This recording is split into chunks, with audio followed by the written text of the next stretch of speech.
I tried to study economics, Yeah. but it wasn't for me. It was way too much memorizing and not using too much of my brain, but just memorizing everything. So it was really boring to me. So then I dropped out. I dropped out of university, and I started working directly. So I believe, as you said, you were born here. So your Yeah. parents were kind of first generation of migrants came to Italy, right? Yeah, my father came here when he was like 17 or so. So was this kind of business he has been doing already before you No. joined the company? No. He started doing with the production of bags, like directly making them from raw materials. Then after that, he opened his shop, which is made in China, import and export, steel bags. And we opened this shop, me and my father together, 8 months ago. 8 months ago? Yeah, Wow. it's brand new. And yeah, so it was pretty much when I stopped going to college and started to work. I worked a few months in my father's company, but then I wanted to do something for myself, something different, because we had too many people in the same shop. So what is your by looking at those kind of bags? So what is your aspiration for the future? Do you want to do something different from your father, or? I think I will stick to the bags because it's what we know best. But it's much different from the import and export because it has lower risks because if importing from China, you have to import bigger quantities. So if you don't sell them, well, you still have to pay for them. Instead, if the production is local, I can just produce how many bags I want. So it's easier. And fewer risks. So do you think what you're doing for your future will be, in a way, some way, like different from what your father is doing? Yeah, because we are actually focusing a lot on e-commerce. Because before it wasn't, such a big deal. But right now, if you don't have e-commerce, you are just one of the many. And what I want to do is making my own brand known to other people. Like when they say, "Oh, look, this is Charm and Shape." Ah, yeah, I know that guy or that brand, and so on. Before my father did, it was like anonymous, like a bag. Everyone had that, and it was a lower tier of quality production. So I'm looking for improving the quality and also improving the commerce itself, the company, because right now everyone is moving on. You have to follow the trends. So right now, if you don't have an e-commerce, you are like no one.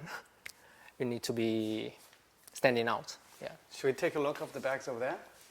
Can you point out the Made in Italy label and ask why that's important? Okay. Just so I saw that those, as you said, those are made in Italy, right? And downstairs you have something called Made in China. Yes. So what is your understanding of Made in Italy label? Why does have such appeal to most of the buyers? Well, because when someone says made in Italy, they automatically connect them with big brands because Gucci, Dolce & Gabbana, they are all like really big companies and big brands that everybody knows.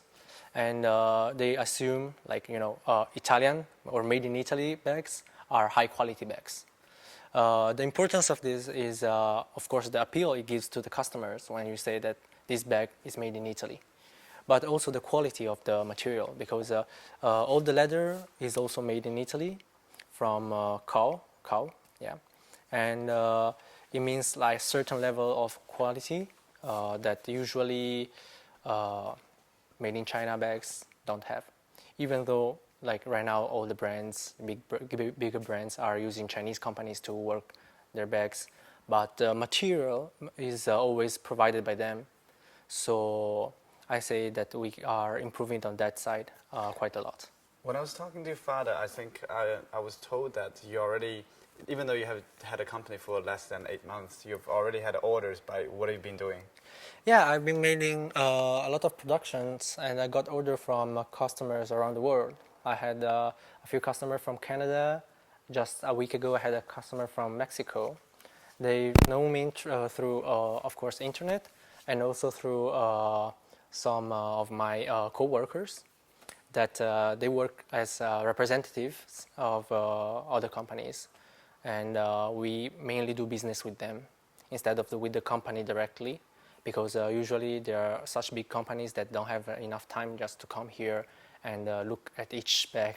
They will send their buyer together with the representative, and they will work together with me. And then, like, in a way, do you think that the second generation of the migrants, like you guys, like we basically were born here, in a way different from your father's generation? Well, in certain ways, yes, but it really depends. Like, we have very, very different mentalities due to the environment that we grew in. So we had like, let's say we had a better life because they were, poorer when they came here. Instead, we had everything we needed, including education and also more leisure time, because when they came here, it was only about working and working and working. So they kept that mentality until now. So they are always thinking about work. And as second generation, we are more like, we call ourselves like Italianized. I don't know if that's a term, but we like to work more stable hours and have more leisure time, because we think it's our mentality like that it will help us improve our performance during working hours. And to them, this is like not good, because they say they're just taking time off work, which you can use to produce more or do more and improve more. But we say it's more about quality, not quantity. You spend less time working, but working better. And in terms of friends, I believe you have some kind of Chinese friends, like Yes. also the second generation Chinese. And what their goals? Do they have similar goals like you, so to inherit the family business, or they want to do something different? No, I have it's very different depending on the person. I have two friends that went to college in England, and they just got the degree and in engineering, and they're looking for a job, and they're gonna stay in London where they are right now, and they're not looking to open anything for themselves or just I don't know, inherit their parents' company, because their parents do the same job as my parents, and they just want to find a stable job and living another kind of life, not the like business kind of life, but I don't know how do you call it, employee kind of life. So less stress, stable hours, and yeah, that's pretty much it. And then you've got your own brand. And what, like maybe 20, 30 years time, with all your efforts, with all the work you're putting, what do you envision yourself would be like in the future? Or what would you like to be? Well, I would like to be. Well, actually, I have this kind of mentality. It's like I'm not looking forward to like earning like incredible amounts of money. You are or you're not? I'm not. I'm just looking to like find a good, stable economic income, and but without overdoing anything, because I value other things. Like I would like to, of course, build a good company, a stable company that I can maybe pass down to my son or daughter, whatever. And but I will focus mainly on family. Like at least this is my idea, because maybe it's because like my parents worked such long hours, and my childhood I spent it here pretty much. Like when I was after school, I would come here, help out when I can. And if there wasn't anything to do, then I would just study and whatever, always in the shop. That's good that, as you said, you value more than economic income, because you also value the family value, something you was missing when you were a child. But in terms of your career, do you have ambition? Well, what's your career ambition? yes, I would hope that my brand gets known at least to a certain degree. I'm not saying Gucci or crazy stuff, but at least that someone sees my brand, and he can directly say, "Oh, I know this brand." This will be a goal of mine actually, because Yeah, go ahead. yeah, because we have the Charm and Shape brand that is both for leather bags but also for synthetic bags. But I'm trying to separate it with another brand that I'm working on. It's gonna be called Jam Moda, sorry. And on that one, I'm working a lot harder than the other one because I made a logo, everything that a bigger brand has, and then I'm gonna work towards making it known to everybody, especially through e-commerce, because right now, if you can see something online, then it means it's real. Let me make an example because this is kind of weird. Like you see a bag, it's called flower. You search it online, nothing comes out. You say, this is nothing. It means nothing. But if you can find it online and you see like, I don't know, website with story or whatever, it means that this brand actually exists and has value.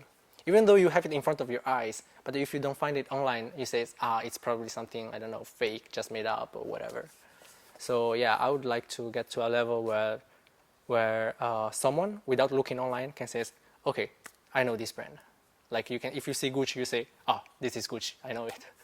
Yeah, but well, maybe not that high, but Sorry, I've got one question for you. So you talked about become Italianized. Italianized. yeah, Italianized, yeah. So in terms of the way that you think about products, Yeah. do you think you're Italianized as well? I mean, we talked to some Italian bag makers, and they talk about the history of Italy and the artisan, the craftsman. Yeah. Do you feel that you have some of that, having been brought up in Italy, that you kind of understand that in a way that maybe your parents don't? So and so, because we always been in the import and export market, so I don't really see the production with my own eyes like before I started doing leather.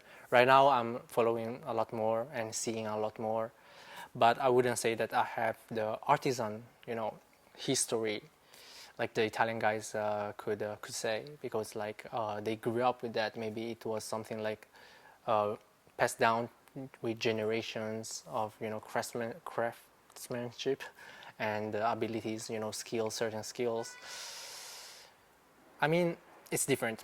We do the simpler kind of job, and I don't do the making the bag directly myself.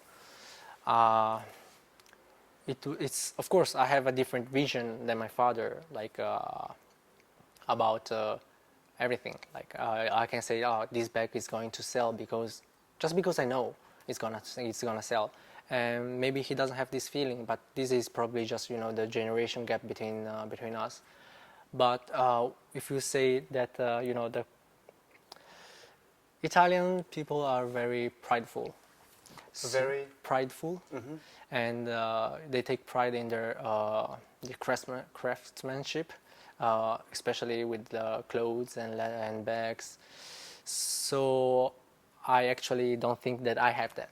I think that's quite difficult to have. Maybe my son or my grandson will have that.